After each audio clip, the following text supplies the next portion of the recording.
안녕하세요. 7월 전국연합학력평가 사회문화 해설을 맡은 박봉미입니다. 오늘 시험에 대해서는 진짜 이거 한마디밖에 할 말이 없기도 합니다. 이렇게 어려웠다라고 하는 총평을 가장 앞에 띄워놓은 적이 있었나 싶기도 하고요. 제가 예상컨대 해설하는 시간이 그동안 모의고사 해설 중에 가장 길지 않을까 그렇게 예측을 해봅니다.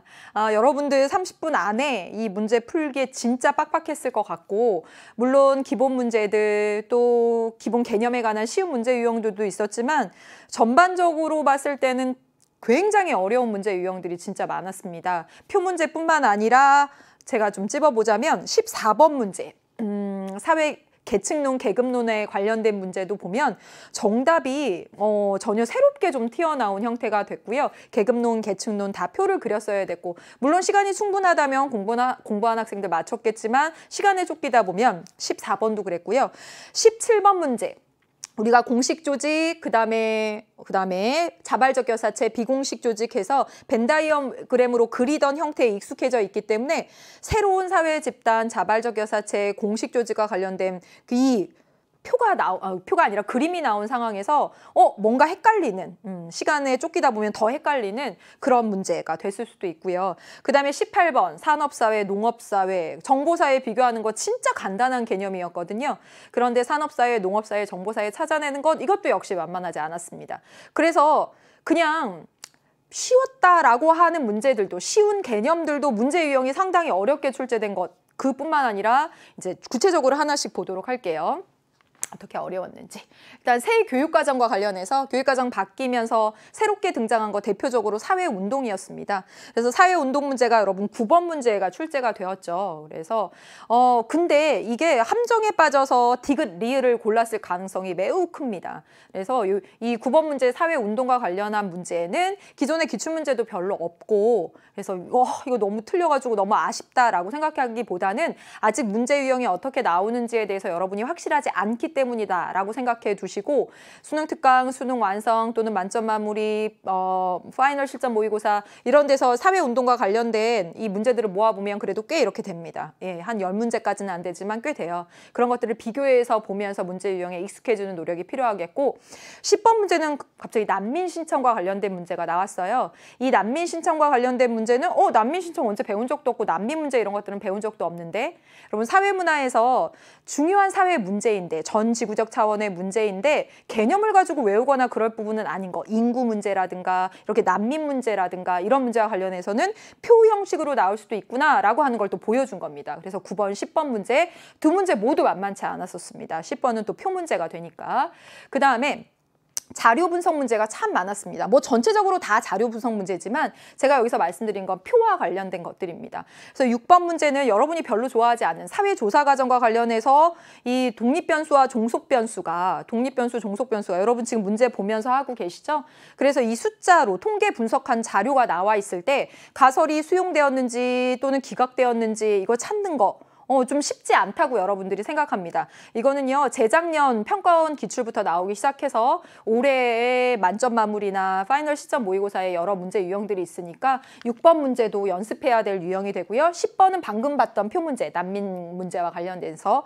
그리고 15번 문제는요, 15번 문제는 가설이 되어 있고 가설을 검증할 수 있는 자료 수집에 관한 내용이고, 이건 진짜 몇 년에 한 번씩 이렇게 나옵니다. 평가원 기출로 몇 년에 한 번씩 또는 학력평가에서. 그래서 이 문제가 많지는 않습니다. 비슷한 문제가 많지는 않은데 이 문제는 나올 때마다 학생들이 어려워합니다. 특히나 지금 15번 문제에서 여러분 리을 선지와 같은 경우는 여러분 굉장히 어렵게 봤을 겁니다. 찍었을 가능성도 있고, 20번 문제입니다. 20번 문제는 계층표 분석 문제 나올 거다라고 생각을 했겠지만, 이 계층표 분석 문제에서 부모 세대 계층구조, 자녀 세대 계층구조는 구하지만 이 일치하는 비율을 찾는 것이 또 만만치가 않았었습니다. 그래서 표 문제들, 전체적으로 숫자가 나온 것들을 지금 보여드린 것이고요.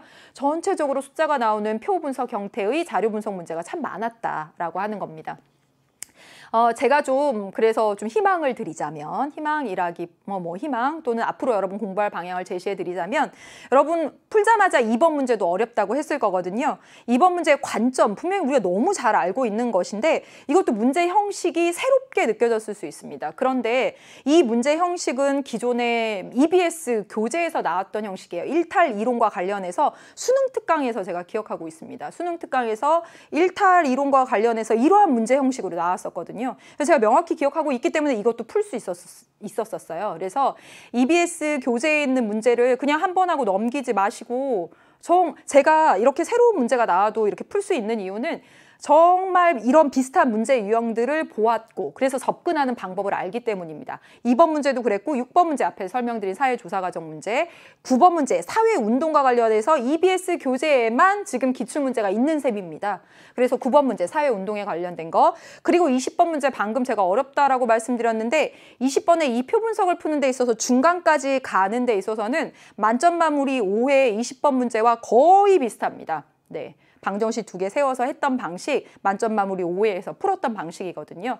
그래서 지금 바로 여러분이 전국연합 학력평가 7월 모의고사를 보고는 진짜 어렵다. 앞으로 어떻게 하지? 막막한 생각도 분명히 들 거라고 생각을 해요. 그러나 지금 기본 문제들은 당연히 EBS 교재를 공부하고 해결이 되는 부분이고요.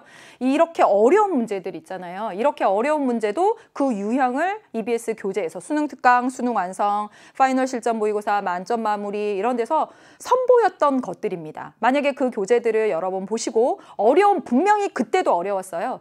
그때도 어려웠기 때문에 어려웠다 하고 놔두는 게 아니라 여러 번 봤다면 지금 이 문제들을 풀 때도 내가 풀었던 문제 유형인데 라고 분명히 생각났을 겁니다. 그래서 제가 늘 하는 말인데 이번 7월 진짜 어려웠습니다. 어려운 거 맞고요. 여기서 많이 틀리면 그냥 놓는 게 아니라 수능 특강, 수능 완성 또 그 밖에 EBS 교재를 반복해 풀듯이 여기도 역시 여러분 반복해서 보셔야 되겠습니다.